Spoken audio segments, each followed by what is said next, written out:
Well, hello and welcome back to Heart Survivor. I've got a video today, a short one, of the progression that you'll potentially experience with COVID, and with COVID taking Paxlovid. So in my case, I had the Paxlovid Rebound. I'll explain what that is. You can look that up on the internet. There's a lot of YouTube videos describing it. But basically, you take Paxlovid, you get better, and then you get sick again. So when I got COVID, I'd had a couple of questions. And one of the questions was, how long is this going to last? How long am I going to have to be in isolation? All that kind of stuff. And then the other question centered around what kind of symptoms am I going to have? And of course, in the back of your mind, you have to wonder, am I going to be one of those people that have worse symptoms, end up getting hospitalized, etc. So in my case, I did not get hospitalized. I had moderate symptoms.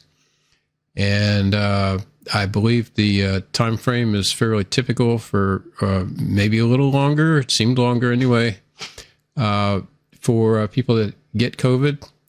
But in my case, I had Paxlovid prescribed to me, and took it, got better, and then had the rebound. So I'm going to describe the symptoms in each of these phases.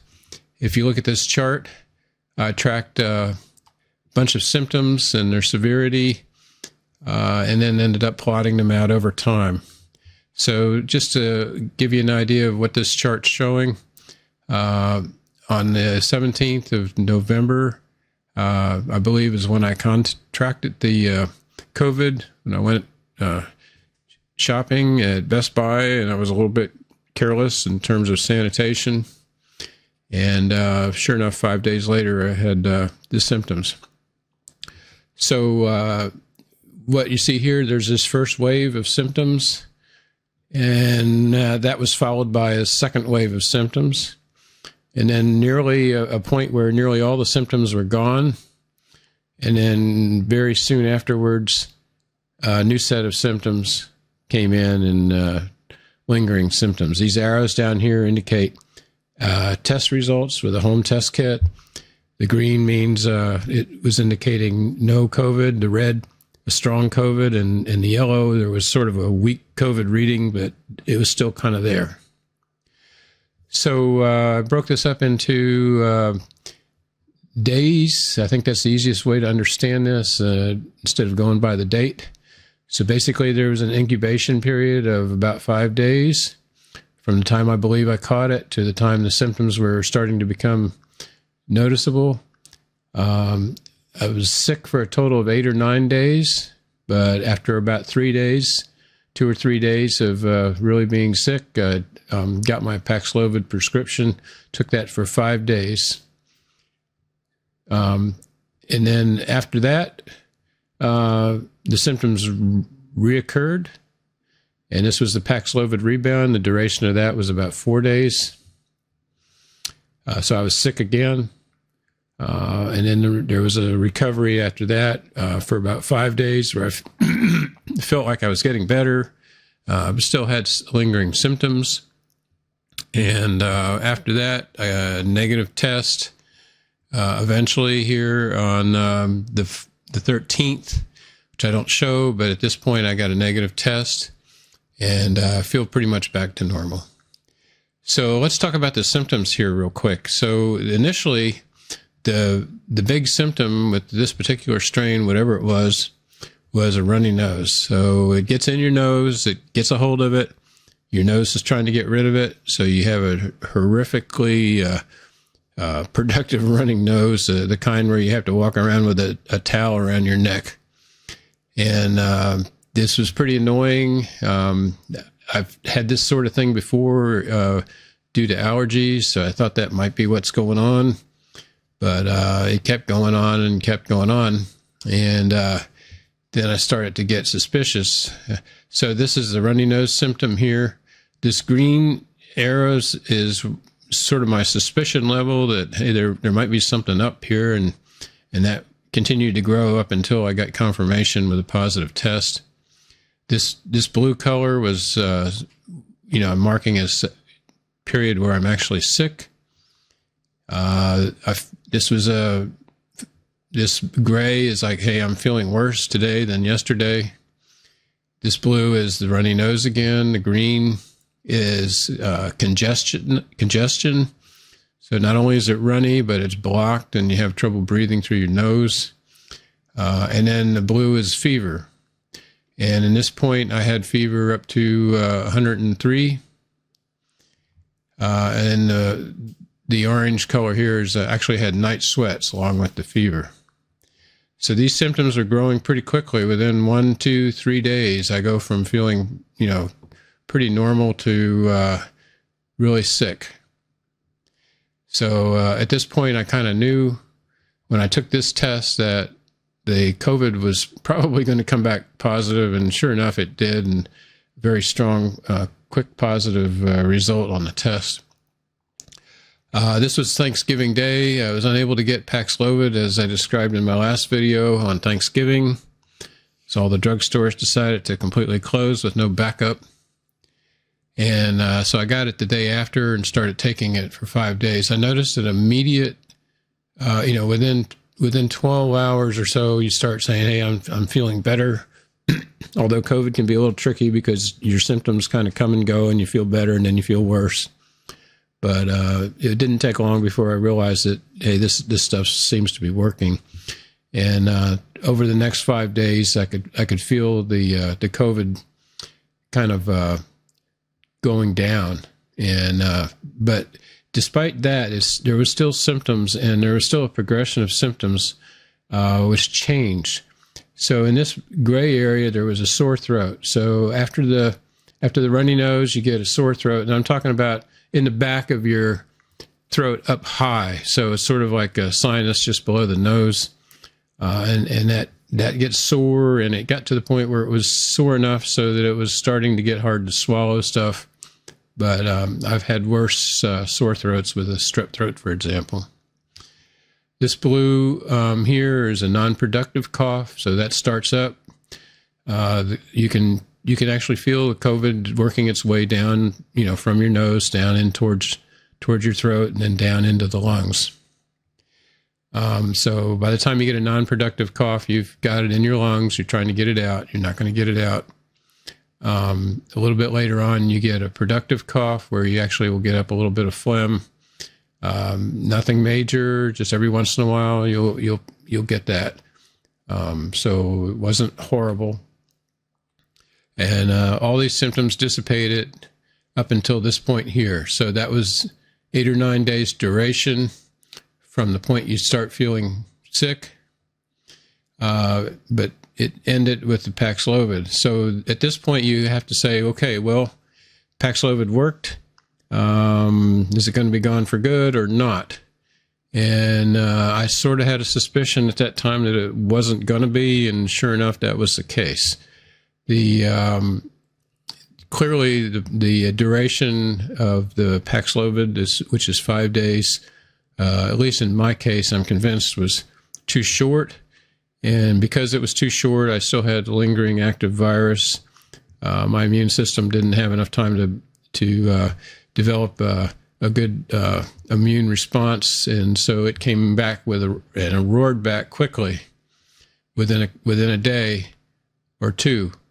Very strong roaring back of the symptoms, and there was no doubt that you were sick again, and they say that the sickness when it comes back is going to be moderate. You're not going to get hospitalized, etc. Well, I don't know about that, but I ended up getting similar intensity of symptoms, but a little bit different symptoms. So we'll cover that. So you feel worse. You have a runny nose that almost doesn't go away until near the end here. Congested nose, fever, fatigue. So the fatigue is something that happens a little bit later on in the course of the COVID, and it continues on. Once you've recovered, you still feel fatigued for a while, so you can expect that. The non-productive cough, and also for a day or two, I had a loss of taste where I noticed that my food started to taste like cardboard or something. It was pretty bizarre, but that, in my case, only lasted for a short period, and then the taste came back. So this rebound lasted about 4 days and then started dissipating, and I could tell that it was going away. So at that point, the fever, this was my last day of fever right here. So the way you're supposed to do this, according to the CDC, is continue isolation for 5 days once your fever's gone. So this marked my isolation period here. And then they say you recommend masking or being careful around others for another 5 days after that. So the total duration of this was 5 days incubation, sick 8-9 days, sick 4 to 5 days, and then recovery 5 days, and then precautionary masking for another 5 days. So we're talking about nearly a month here for the entire sequence of events. So the main duration of the sickness was 3 weeks, including the recovery. So that's what to expect. I spent a lot of time in bed. I spent a lot of time wanting to do things and then just not wanting to do things. You definitely, you know that you want to get up and do stuff, but you just don't care if you actually do, and you end up not doing it. So you need a lot of rest. I didn't start exercising until this point out here, where I started walking a little bit every day and building up. Initially, the first time, it was just out and then down the street and back, and that was enough to wear me out. By today, which is the 13th out here, yesterday, for example, I went out and walked twice and walked my almost my normal distance. So I feel like I'm pretty much back to normal at this point on the 13th. Still have a little bit of a runny nose and congestion and a little bit of a lingering cough, but it's very, very minor. So I feel pretty good and I feel pretty confident. So I hope this helps you understand what might happen to you. As far as Paxlovid goes, I recommend it. I would have a talk with your doctor and say, listen, what happens if I have the rebound? And the data on the internet seems to indicate that, don't worry about it. The rebound's going to be light to moderate in intensity, and you'll get over it, and you won't be hospitalized and all that stuff. But then again, when Fossey had rebound, he went and got another prescription of Paxlovid and took it. So, use your best judgment here. Personally, if this is going to happen to me again, I'm going to be very persistent to try to get that second Paxlovid prescription to try to knock this thing down, and not, wait until my body develops an immunity and stronger defense in order to knock it down. In my opinion, this was totally unnecessary to have this additional sickness for 4 or 5 days. I'm not sure why they're doing that. Not sure what the evidence is to say that you should only have 5 days of Paxlovid. Whether it's because there was a shortage of it or whether there's a medical reason, I don't know.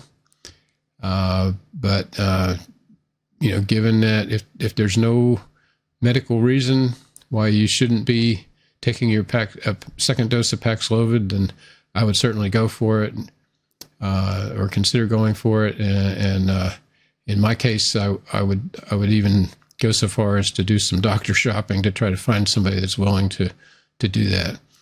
And in my case, even if the insurance didn't cover it, I would probably pay full price to get it. These symptoms, although they sound like, you've got a cold or a flu or some combination, the worst part certainly is the body aches and the night sweats and the overall feeling bad. And it's this isn't the worst bug I've ever had, I don't think. By far, having a bout with Lyme disease was worse than this. And I can recall in my younger days when I caught a really bad case of a flu, and I had temperature up to 105. That was certainly worse than this. But this is up there in terms of the effect on your life. The duration of this is a lot longer than what you might see with the flu or a cold.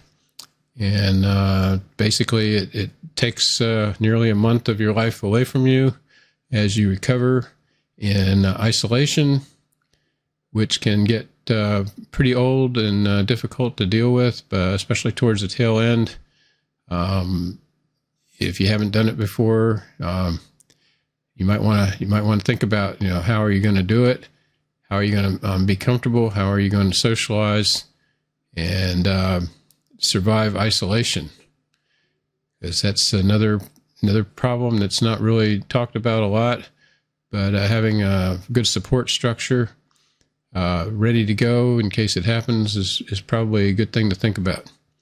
I'm going to have another video where I'm going to talk about what you do when you isolate, how you prepare your room, and that should give you some other things to think about in terms of doing some preps so that you have what you need in order to pull off a good isolation. In my case, I had 2 other people in the house, neither of which had ever caught COVID. So I figured my isolation was successful. So that's it for today. Be sure to leave any comments. If you have any questions, I'd be glad to try to answer. And hope if you're watching this and you have COVID, I wish you speedy recovery, and keep positive about this in terms of your expectations, and the odds are you're going to be fine. Okay, take care.